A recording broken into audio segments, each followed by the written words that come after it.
पिछले कुछ समय से बॉलीवुड और डिजिटल दुनिया के सितारे लगातार गैंगस्टरों के निशाने पर हैं। कभी मुंबई के बांद्रा में सलमान खान के गैलेक्सी अपार्टमेंट पर फायरिंग, तो कभी कनाडा में कपिल शर्मा के कैफे पर गोलियों की बौछार और अब गुड़गांव में एल्विश यादव के घर पर ताबड़तोड़ हमला। हर बार किसी गैंग का नाम सामने आता है। सोशल मीडिया पर जिम्मेदारी लेने वाले बयान वायरल होते हैं और पुलिस को सुरक्षा बढ़ानी पड़ती है। सवाल ये है कि आखिर गैंगस्टर्स क्यों इन मशहूर हस्तियों के पीछे पड़े हैं? क्या ये सिर्फ वसूली का खेल है या फिर शोहरत और पब्लिसिटी का नया हथियार? अप्रैल 2024 में सुपरस्टार सलमान खान के घर पर फायरिंग, अगस्त 2025 में मशहूर कॉमेडियन कपिल शर्मा के कनाडा स्थित कैफे पर 2 बार फायरिंग और अब 17 अगस्त 2025 को गुरुग्राम में एल्विश यादव के घर पर गोलीबारी। हर केस में सोशल मीडिया पर जिम्मेदारी लेने वाले गैंग सामने आए, जिसके बाद पुलिस ने सेलिब्रिटीज की सुरक्षा बढ़ाई और FIR दर्ज की। इन सब घटनाओं ने सवाल खड़ा किया कि आखिर गैंगस्टर्स का फोकस इन सेलेब्स पर क्यों? गैलेक्सी अपार्टमेंट पर फायरिंग 14-15 अप्रैल 2024 को मुंबई के बांद्रा में सलमान खान के घर के बाहर फायरिंग हुई। शुरुआती जांच में लॉरेंस बिश्नोई नेटवर्क का नाम आया और 2 आरोपियों को गिरफ्तारी भी हुई। बाद में इसी गैंग के कई सदस्यों पर साजिश के केस दर्ज हुए, कुछ पर रेकी के आरोप भी लगे। अक्टूबर 2024 में एक शूटर की गिरफ्तारी की खबर सामने आई। अदालत में कुछ आरोपियों को जमानत मिली, मगर केस जारी है। ये वारदात आने वाले महीनों में टेम्पलेट बनी। खुलेआम धमकियां और गैंग का प्रोपेगेंडा। कपिल शर्मा के कैफे पर फायरिंग के बाद बिश्नोई ग्रुप से जुड़े नामों में ऑडियो और पोस्ट में फिल्म इंडस्ट्री को धमकाया, जो सलमान के साथ काम करेगा उसे नहीं छोड़ा जाएगा, मुंबई का माहौल बिगाड़ देंगे, AK-47 इस्तेमाल करेंगे। ऐसी धमकियां सिर्फ डर नहीं फैलाती, बल्कि गैंग की ब्रांड वैल्यू और रिक्रूटमेंट एक्सटेंशन इकोसिस्टम को भी हवा देती है। पुलिस व इंटेलिजेंस एजेंसियों ने इन फिल्म विकल्प और पोस्ट को जांच में शामिल किया।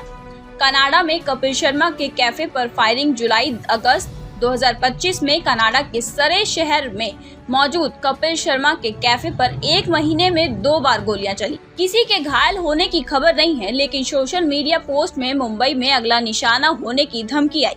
इसके बाद मुंबई पुलिस ने कपिल की सुरक्षा बढ़ाई और सीधे मिलने वाले खतरों की तारफीशी भी की। मनोरंजन उद्योग में शूटिंग शेड्यूल और लाइव इवेंट्स पर भी प्रोटोकॉल कड़े किए गए।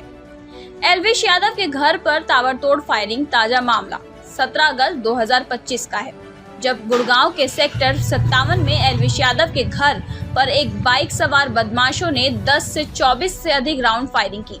पूरे हमले की वारदात वहां लगे CCTV कैमरे में कैद हो गई। उस वक्त एल्विश अपने घर पर नहीं थे। कोई जान माल का नुकसान तो नहीं हुआ, लेकिन घर की दीवारों और खिड़कियों को नुकसान पहुंचा।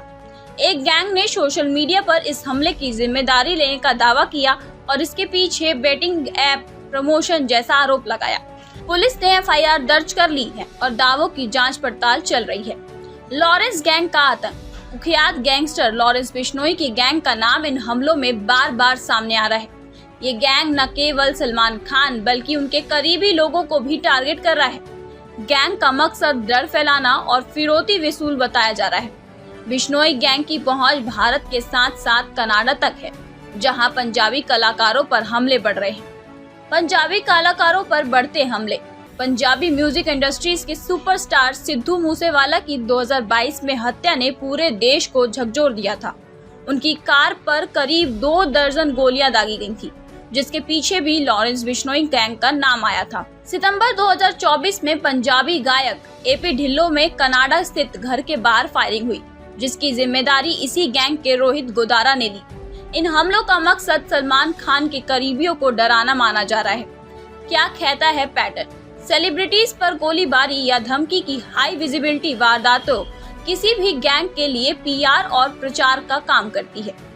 कम संसाधन में बड़े असर वाली हेडलाइंस मिलती हैं। बीते वर्षों में पुलिस ने नोट किया कि दिल्ली, पंजाब, हरियाणा बेल्ट में मुंबई स्टाइल एक्सटॉर्शन रेड बढ़ता जा रहा है।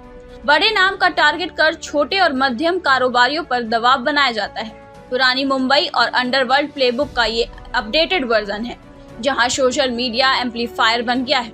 पुराना वैर, नाराजगी और वसूली। सलमान खान केस में विश्नोई संप्रदाय के काला हिरण विवाद का धार्मिक सांकेतिक एंगल बार बार उछाला गया। वहीं धमकियों में जिसने साथ दिया उसे भी निशाना जैसे लाइनें गैंग इकोसिस्टम को विस्तार देती हैं। एल्विश यादव केस में स्थित बैटिंग ऐप नैरेटिव जोड़ा गया। ये कभी कभी जस्टिफिकेशन बनते हैं जिससे पब्लिक सिंपैथी बंटे और गैंग का प्रोपेगेंडा वायरल हो। असल खेल अक्सर पैसा, प्रभुत्व और डिजिटल रीच का मिश्रण होता है। पुलिस की रणनीति। सलमान खान के घर पर फायरिंग के मामले में कई गिरफ्तारी और जमानत के अपडेट्स आए हैं। कुछ शूटर और लॉजिस्टिक्स हैंडल्स पकड़े गए हैं।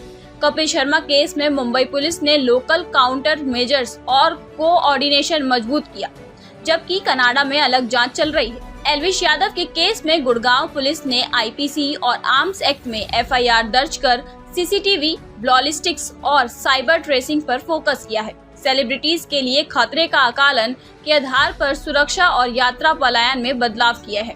क्यों पीछे पड़े हैं गैंगस्टर? High impact possibility. जब किसी बड़े फिल्म स्टार या मशहूर शख्सियत को निशाना बनाया जाता है तो वो खबर देश भर की सुर्खियों में आ जाती है। एक छोटे से हमला या धमकी की खबर भी टीवी चैनलों और सोशल मीडिया पर तुरंत वायरल हो जाती है। इससे गैंगस्टर को फ्री पब्लिसिटी मिलती है, जिसे पाने के लिए उन्हें और कुछ नहीं करना पड़ता। उनकी पहचान और उनका नाम अचानक लोगों की जुबान पर आ जाता है। Extortion funnel. गैंग का मकसद अक्सर वसूली होता है। बड़े नाम पर वार करने से छोटे व्यापारी, बिल्डर या कारोबारी और भी जल्दी डर जाते हैं। उन्हें लगता है कि अगर सेलिब्रिटी सुरक्षित नहीं है तो उनकी क्या बिसात। ऐसे में वो बिना विरोध किए गैंग को पैसा देने लगते हैं। यानी किसी स्टार को टारगेट करके बाकी समाज में डर फैलाकर आसानी से कमाई का रास्ता बनाया जाता है। सोशल मीडिया युग। आज के समय में एक धमकी भरा ऑडियो, वीडियो या पोस्ट पलक झपकते ही लाखों लोगों तक पहुंच जाता है। गैंगस्टर इस बात का फायदा उठाते हैं। वो किसी घटना के बाद सोशल मीडिया पर जिम्मेदारी लेते हैं और डर का माहौल और बड़ा हो जाता है। इससे उनका नेटवर्क मजबूत लगता है और दूसरे अपराधियों पर भी उनकी पकड़ का संदेश आता है। Diaspora link gang. कई बड़े गैंगस्टर विदेश में बैठकर भारत में अपराध करवाते हैं, चाहे कनाडा हो, अमेरिका हो या दुबई। वहां से ऑपरेट करने वाले पुलिस के सीधे कार्रवाई करना मुश्किल हो जाता है। अलग अलग देशों के कानून और जांच की प्रक्रिया लंबी होती है। इसी वजह से ये गैंग भारत में बैठे अपने लोगों को हुक्म देकर सुरक्षित दूरी से डर और हिंसा का खेल खेलते हैं। पुराने वैर और दुश्मनी। कुछ मामलों में सेलिब्रिटीज के खिलाफ पहले से ही कोई विवाद या धार्मिक सांकेतिक मुद्दा जुड़ा दिया जाता है। जैसे सलमान खान मामले में काला हिरण शिकार का मुद्दा बार बार उठाया गया। इससे गैंगस्टर ये दिखाना चाहते हैं कि उनका हमला किसी मकसद के लिए नहीं, लेकिन असल में ये सब भीड़ को प्रभावित करने और अपने गैंग को चर्चित करने की चाल होती है। यही मिश्रण यानी पुराने विवाद, सोशल मीडिया और धमकियों का प्रचार कर इन हमलों को कम खतरे में से ज्यादा किफायती दिलाने वाला सौदा बना देते हैं। अब आगे क्या?